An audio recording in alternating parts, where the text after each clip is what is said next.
live on Rainier Avenue Radio. It is your host, Queen Lee, in the building today. Oh my gosh, thank God for the sun. It's so freaking out. I am not a forecast lady, so I don't know what the reason is, but I got on the skirt. So please, you guys get out, enjoy the sun, vitamin D, and just live. And oh my God, it's a whole new month already. I feel like when the year starts, it's like January is like 5 years long, and then next you know, you're already headed into summer. It is June, but before we get into that, let's get into some announcements. Speaking of June, I feel like we need to coin June the party month because there is so much going on in June. It's crazy. It's Pride Month. It is Juneteenth. It is time to celebrate everyone, celebrate our LGBTQ community, and celebrate our African American people, what we like to call our 4th of July, our Freedom Day, which is June 19th. And speaking of that, on June 18th, Rainier Avenue Radio will be broadcasting live from location at the Atlantic Streets Juneteenth celebration. So please check out the flyer, follow Rainier Avenue Radio for more updates, and join us live as we celebrate Juneteenth with Atlantic Street.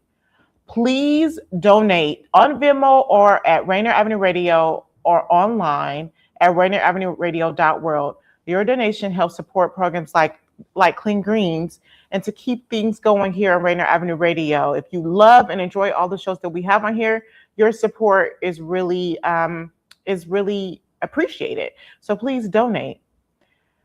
Now, as most of you know, Clean Greens is an extension of Clean Greens Farm and Market, which is a local nonprofit farm located in Seattle, Washington. We grow produce out in Duval, and we bring it back to Seattle for our community of color. Someone asked me this weekend, where is the community? What is your community? And to that I say, Black and brown people are our community, wherever you are. We're being real. When we first started out, we were in the Seattle. We were in the CD. We were in the CD, and that was our community. But a lot of our communities are being pushed out. And one of the reasons community members are being pushed out. So if you know of anyone between the CD, Seattle, Washington, to Federal Way to Tacoma, if you know of anyone who is in need of produce, families of color, low-income families who are in need of fresh organic produce, please send them our way. We also have a community-supported agriculture, which helps support our mission and giving back and giving free food to our communities of color. If you are interested in becoming a CSA, it is now open. We have, with a CSA, it's the community buys the produce from us, and they buy it up front, and we grow the produce, and over the 16-week course, they are getting fresh or farm fresh produce. That means you get to know people in your community. You get to know where your food's coming from. You get to know the person who's growing your food. You even get to go visit out there if you want to and help volunteer. I can't express the magic there is in going out on that farm and smelling the fresh air. I cannot explain it. The air is just different, just even though it's only a 45 minutes to an hour drive. I can't explain it. Pollution. Pollution is why the air is different, but it's just different. It's something magical. You're out in nature. You're connecting back to the earth. So if you guys wanted to come out there, there are volunteer opportunities as well, where you can come out on the farm and help us grow. You can help us harvest. You can help us weed. We can never have enough help out at the Duval farm. We are also gearing up for our youth program, which we have been doing that since the pandemic. Oh my God, this is year 6. We started off with 6 students, I want to say, 6 or 7 students, and now we have almost 30 kids. That's wild. We have grown. And we started off in the parking lot of New Hope Baptist Church, just doing produce in little, what is it called, planters that we made, to having our own space. So if you guys are familiar, we have space behind the Amy Yee tennis court where we're with our students, our youth, once a week, growing produce. We're planting out there, we're weeding out there, we're doing farming, but we're also doing community connections. Like if there's community events we go to, we talk about our culture, we share our foods, we just share life. So I'm super excited about our youth program that's getting ready to roll back. If you guys are interested, if you have children ages 5 to 18. It goes 5 to 18, but typically the eldest we have is 16. So 5 is 18, 16, they come out on a farm and they learn about growing produce. And it has sparked so many different things from these kids. Like they're learning how to advocate for themselves in their community. We have kids that want to do more in agriculture. So this program is they're not wasting their time. They're coming up there to having fun. And they also get a stipend every 2 weeks. They get $50. Now, I know it's not a lot to us, but to the kids, that's everything. That's little snack money for the older ones. And, the little ones think they rich and think they can afford everything. Trying to buy, right? My son be trying to buy the whole world. I'm like, dude, chill out. Anyways, so we have the CSAs that are open. We have our youth farm that is coming up. It'll start in July, but we're going to start registering folks. So you can either connect with us at www.cleangreensfarmmarket.com, or you can email me at blackdollarcleangreens@gmail.com. Wow, I got that right this week. Let me give myself a pat on the back. So those are happening. And thank you. What else? Oh, our grand opening. Our grand opening is coming up. It will be June 27th at Spruce Park from 11 a.m. to 3 p.m. That's June 27th, 11 a.m. to 3 p.m. at Spruce Park in Seattle. Michael Powers will be there. A local choir will be there. Vendors will be there. And this grand opening, well, it's not season opener. It's a season opener. This season opener is where you will get to start picking up your CSA, start getting your fresh food, but also get to know your community members. Your members, I can't even speak. Get to know your community, get to know Clean Greens, and just have a good time and just have fun. So please join us. So remember, July 27th, 11 a.m. to 3 p.m., Spruce Park. Oh, and Lord, please let me not forgive me. My guy, DJ Guy, will be in the building. DJ Guy is the best. He plays music that he's just really good. He plays music that everyone can enjoy. You know how you get a DJ in there and you're like, what are they playing? Or this is geared more towards this group or this group. He plays music that's geared towards everybody. He is one of the best DJs here. So you guys, please come join us and have a good time. All right. Got all the announcements out, right? So as I was saying, it is June. Oh my God, it's June. It is party month. It is Pride. It is Juneteenth celebrations. If you guys have any Juneteenth celebrations and you would like for us to highlight it on the show, please let us know. If you are joining us and you are looking to hear me interview Melvin, I'm sorry, guys. He had to reschedule. He will be back at a later date. So today, it's just me. Sorry, but not sorry. Anyways, Juneteenth. Yeah! Me and Dave will be having a good old time back here. And you guys know what? This is good old daytime sober time. We just be doing random stuff. But anyways, I wanted to highlight. So last week, I had a really good guest on the show. Brian Clark was on the show, and we had a good time. And later on that evening, I got the opportunity to go and witness a friend receive a proclamation in honor of Pride Month. So huge congratulations to my bestie, Deontay, who has been killing it in the game. And I wrote down some little stuff, and I was kiki when I was writing it down. I just wanted to congratulate him because not only did he get that proclamation, he is also one of the marchers in the Gay Pride Parade this year, which is huge. It is huge. And he's just been doing so much in our community. So to watch him be honored is just amazing. And I'm super proud of him. I'm happy for him. We grew up with each other, and just to see the work, see from where we started to where we're at now, and to witness that, it's amazing to receive front rows. Like, I've known him since we were since he was like 6 or 7. I mean, Deontay's been doing the work for years. I mean, he was community before community was community. I mean, Deontay helped me catch a cheating boyfriend. Me and Deontay and me learned how to, I can't say the word on here, and it's between the two of us right now, but if you're watching Deontay, remember OBYB. And I'll text you and tell you what that means later. But yeah, we've learned so much together, and I'm just super proud of him. I'm super happy for him. And when I think about pride, and I think about us growing up, and I think about us growing up in a church, and just think about what it means to be, what pride is for us. There's always this conversation. There he goes, that beautiful, gorgeous smile.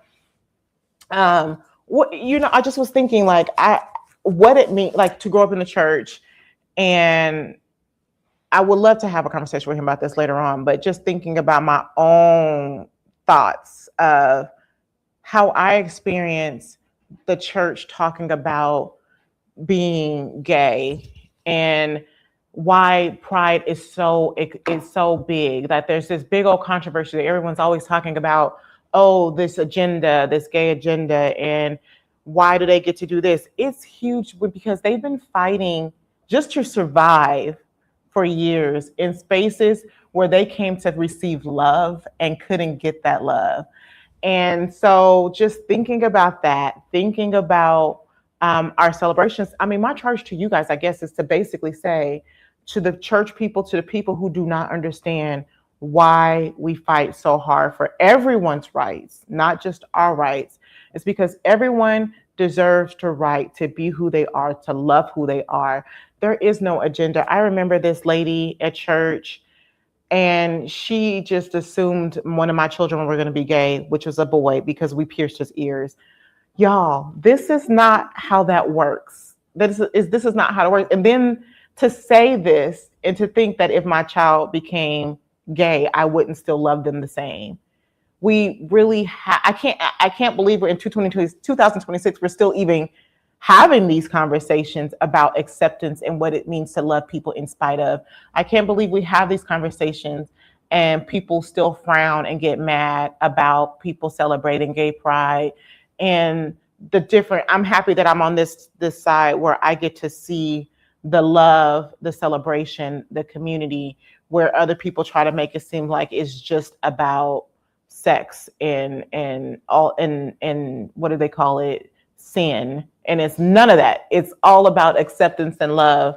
There's no agenda. Like what we talk about books and TV shows. I have my youngest son who was reading a book about transgender, and he's not transgender. What? He read a book and he still came out straight. Can you believe it? Like, I cannot believe that you people think that this is how people are. Like, I grew up in a church, and one day I just grew up and I was like, I feel like it's very arrogant of us to think that we can tell somebody what's going on in their head. What if they said they were born with it, if they were born like that, then why are you to tell them that they're wrong? Become who you're born to be. Earrings are not right. Like I still can't, like, that kind of hurt me. That kind of took me to the core. Like, and if that took me to the core, I cannot imagine my people that grew up in the church that are of the community, how they may be experiencing life. And I hope that they are out here celebrating loud and proud of who they are, because you're going to be who you are regardless. There is no amount of influence or somebody telling somebody that they are something that's going to change who they are. Like, heck, if we can change who we were, let me not go there. But yeah, so I'm just super excited about the things that he is doing and has done. I'm super proud of that. My wish for the community is just that they continue to live loud and proud and be happy with who they are. Some people still struggle with spirituality and who they are because of what they learned growing up. And I think that that's a personal conversation that they should be having with God, and not you or whoever telling them who they should be. So that's just my little snippet on that. And I'm very happy to be celebrating with everyone this month for Gay Pride. I'm also excited. I just really are we in the 1960s or the 50s? Because like Juneteenth still gets the same amount of pushback. Like, you guys, it's really important that you do your history, right? You do your history and know why these celebrations are happening, and what does that mean, and what does it mean to be a human. They don't have any. Sorry, I'm trying to look. I could read y'all. However, there's two things fighting against me. This screen all the way in the back.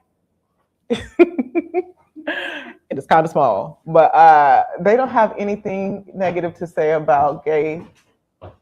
I'm sorry, gray-eyed people, except as how they were born. Yes, Daniel's fixing it for me. We're gonna get it together one day. I'm gonna be able to see that. It's like, do I need reading glasses? I'm getting a little old. I'm getting a little up there. Anyways, so Juneteenth is a celebration. It is the Freedom Day. It is the day that our people, Black people, how did we get out of the what am I trying to say? How do we get out of saying Black people, Black people, Black people? It is okay to celebrate Black people. We don't have to say people of color all the time, y'all. Black people, it is the day that the people found out that they were free. Yes, gosh, I'm getting stuck. I'm sorry, y'all. Give me a second to bring it back in. Whew. Okay, I'm back. Anyways, so Juneteenth is the day we celebrate freedom, right, for Black people. It is the last day some of the Black people found out that they were free in Texas. Do your research. Let's get these parties started here in June, and let's bring it together. As you can tell, I'm a little off. There are some things that, I have been like going through behind the scenes, right? And I just want to encourage people to remind people that, the enemy never uses people that you don't know to hurt you or harm you. They always use the people that are closest to you to hurt you or harm you, to stop you from going to where you need to go, right? So I wanted to do that reminder. And then another reminder that I was saying as we were talking about all the accomplishments that Deontay had. I've been working with someone and talking with someone about growing their stuff, right, their business. And one of the things that they were talking about was they didn't reach back out to people because they didn't think anybody cared. And I really want to talk about that because sometimes people are just going through some things, right? And people be busy. So if you guys are, I feel like I'm all over the place right now. I really need to pull it together. Daniel, give me a little something to pull it together. Yeah! That was helpful, maybe. We'll see. Anyways, we're one. Okay, maybe not do that. Okay, no, just kidding. Just kidding. What I wanted to say was, we were having this conversation and the person didn't want to reach back out to people because they didn't think people cared. And I really want to say, like, if you're doing some stuff and you're building something, don't take that personal, right? Because you're going to always get 100 no's before you get a yes, one. Two, people are just busy trying to live life and people are just busy trying to keep going. So don't take it personal, right? Don't take it personal. If you're trying to reach out to someone for your business and you're trying to grow something, please keep reaching out until you hear a definite no. Don't let the fact that they haven't responded back to you be that no. Because I'm the type of person, you got to ding me a few times before, because if I'm working and someone asks me something and then another person come ask me, then that ding on my text no longer even exists. So you got to ding these people a few times to keep putting yourself back at the top, right? And then I've seen this thing on social media that we don't really talk about in the background of, is when you first get started, there's always going to be, thank you, Deontay, love you too. When you're first getting started, not a lot of people are going to always show up for you. Not a lot of people are always going to know because you're building your brand. I seen this thing where this girl was talking about, she planned this women empowerment luncheon and no one showed up. And although I empathized with her and I understood her, I felt her, my encouragement to her was to keep going. Because when we start building these things, it sometimes it happens like that. For some people show up, people show out, and for some, no one shows up. But you got to keep going. You got to keep building. You got to keep putting yourself out there. You got to operate in fear. You got to be okay with messing up in real time. Like, the one thing I hate about my show is that it's live. So when I mess up, y'all see me messing up in real time. But you know what? Some shows are better than others, and I just keep going. And you just got to keep going and building your platform. And like I was talking about Deontay earlier, he kept going and never giving up. And look where he's at now. And that didn't just happen overnight. That was hard work and dedication. And that was showing up in spite of what people are saying, in spite of what people are doing. And I guess I'm talking to myself too. You got to keep showing up, because you know you're doing a good job when people are hating. You know you're doing a good job when people are talking about you behind the scenes. You know you're doing a good job when people are trying to bring you down. But also remember that that's not on you, that is them. And you got to remember yourself and what you got going on. So some of the things that I've been doing is, one, praying. Of course, I pray about everything, because y'all, listen, everybody like, Bria, you're so nice, you're so sweet, until you make me mad, right? But thank God he keeps me centered. He keeps me focused. I've been praying, right?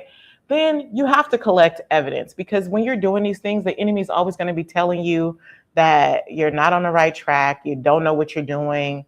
And then you're going to start to believe what other people are saying about you. So you got to keep your evidence. You got to put down what you're working on, what's happening, and write down what came into fruition with what you did.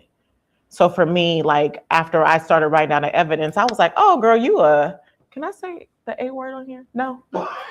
Okay, you know what I'm saying. Fill in the blank. Girl, you a bad. Anything I touch and do works out. And so but you have to get there yourself. Outside validation feels good. And yes, as humans, we do need it. I don't know why, but we do. However, you have to start having it within. So you have to keep evidence of the things that you accomplished. So when you think about like, oh, these people didn't show up. Okay, but they didn't show up because they maybe didn't see the flyer. There's so many things happening in our community. There's so many events. So that could be a reason why they didn't show up. But guess what you did? You built the plan. You had the idea. You brought it to pass. You got the funding for it, or you used your own money. You built the thing that you wanted to do. And that was just the beginning.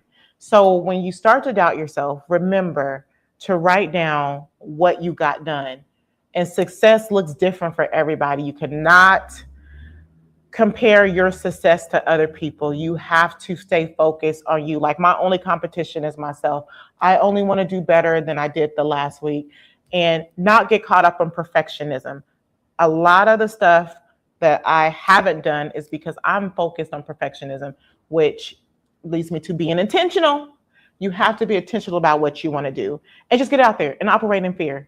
You have to operate in fear. What else am I missing? Being intentional, keeping that evidence of the work that you have done, and understanding that some people get jealous because they can't accomplish what you've accomplished in such a short time, that they stump all over the things that you do. So remember, I read the 4 Agreements. I think that's the name of the book.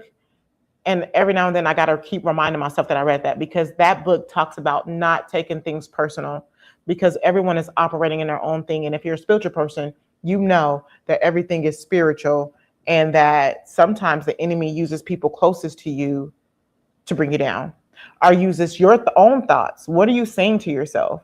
And replacing those thoughts. Like, one day I was overthinking, and I was overthinking something negative, and I literally just snapped my fingers like, girl, check yourself. And I changed what I was thinking in that thought process. And it was helpful, because not only was I able to do the thing, but I got confirmation while I was doing the things. So in moments where you're overthinking and you're stressed out and you're thinking, I can't do this, I've been working hard for years, what's next? Stop that thinking and take one step towards doing the thing that you wanted to do. And don't worry about who's showing up. Don't worry about the applause. I am a testament to that. I done thrown a lot of events, and I've only had like a handful of people. But with those handful of people, guess what we did? We had a good old time. We had a party, and it was an accomplishment. It was something, the idea. God does not give you an idea that he does not want to see happen in real time. So you guys, while you're out here, remember that you have to celebrate yourself and celebrate others. If you get out here and you celebrate yourself and you're celebrating others, you see that some of the things that we're thinking and we're going through wasn't as bad as we thought it was. Some of it is bad, I'm not going to tell people that it's not bad, and let's just focus on two. Let's talk about the same thing where we want to stay positive.